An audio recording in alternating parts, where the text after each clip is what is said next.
Hi, my name is Jahia Collier. I'm a third year integrated biology major, leadership studies minor from Chicago, Illinois. Hi, I'm Madison Grant. I am a third year biology major on the cellular and molecular track from Charleston, South Carolina. So, what do you notice about these two zoos? How are they different? Which one are you more likely to visit?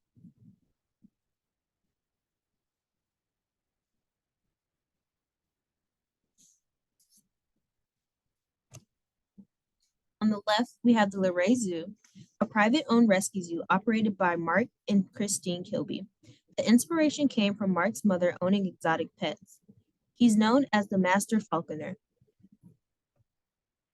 On the right, we have the St. Louis Zoo, which is operated by Dr. Morgan Mann, who is the park director, who has their PhD in biology from the University of Illinois. Also, we have Dr. Pradilla, who is the animal collectionist and has their PhD in veterinary medicine from Cornell University. Here we have the respective zoos' crocodile exhibits, and you can definitely see the difference in quality. You can compare aquariums as well. On the left, you have SeaWorld Australia.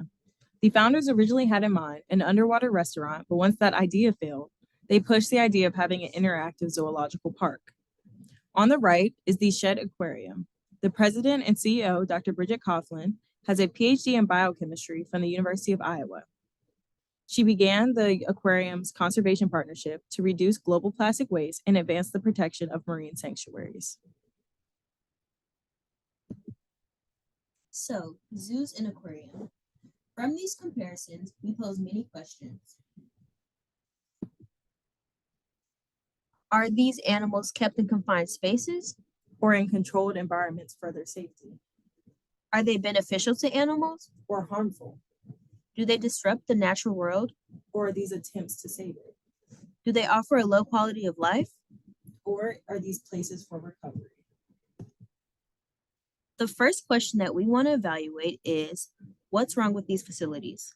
Zoos hold a stigma and perception of profiting off animals' demises. Well, actually, 54% of zoos and aquariums are nonprofit in the US.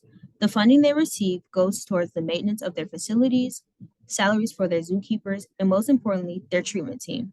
The main goal of accredited zoos and aquaria are to sustain wildlife and conserve the natural spaces they live in. What about their interactions with people for entertainment? Animals often experience stress in captivity from sounds, lighting, and due to visitors. I often think of places like SeaWorld and Sealand, where animals spend their days training to only become entertainers. Well, first, let's dissect stress. Stress is not a concept that can be accurately defined, especially not in animals. Some scientists make the argument that it's too general and arbitrary. However, animal stress can be viewed from a social standpoint and medically as well. Examining social stress can be viewing how animals interact with each other in terms of aggression. It can also be through the deterrence of typical animal behavior patterns. So medically, stress can be examined by viewing blood profiles or hormone fluctuations. Exactly. Stress can be assessed through physical examinations of the animals. For example, seeing if an ulcer is present. So stress could also be defined as an animal's needs exceeding their resources too, right? Yes, that would be a stressor. The problem with animals in zoos and aquariums is having chronic stress present. So this would mean that acute stress, like stimuli, is important then for the animal to behave. That's what some studies suggest. Also, stressors can be uncontrollable and unavoidable at times. Zoological and aquatic parks are working to improve the welfare of animals now. You know, I did hear about animal welfare being emphasized more. The European Association of Zoos and Aquariums and the North American Association of Zoos and Aquariums are requiring their member organizations to do welfare assessments. Yep, the AZA actually has 12 international members. Other countries include assessment of animals and conditions as well, especially for accreditation.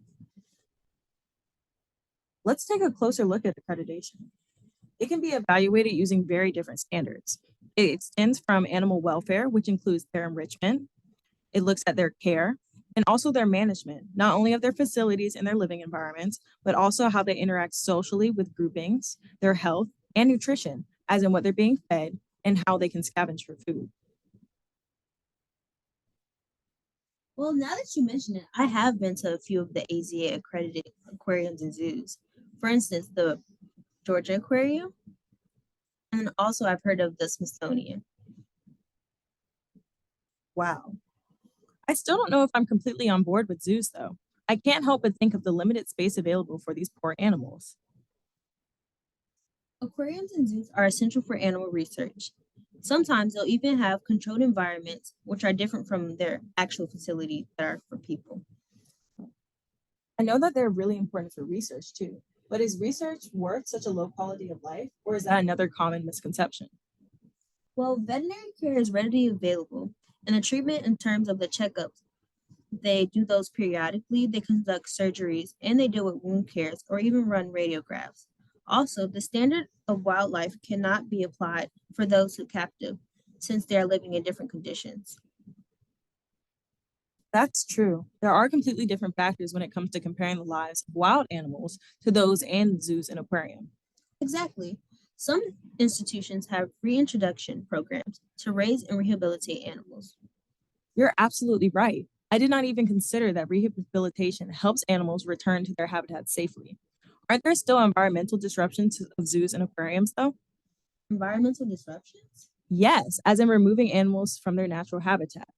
Imagine this. You take a top predator, for example, a lion from the savanna ecosystem, or even consumers and other predators like leopards, baboons, and carcals. Take out herbivores like the giraffe and rhino, and that would disrupt the flow of nature too. It interferes with the food web and it limits biodiversity. Unless a facility is for rescue, they typically don't happen in zoos. Sanctuaries care for animals that have been abused or abandoned and cannot be returned to the wild. Wow, this really opened my mind about zoos. So, zoos and aquariums are beneficial for conservation efforts and animal research. I guess it's important to check the accreditation of institutions to ensure that they're operating their facilities humanely. So, what do you think? Do we need them? Thank you.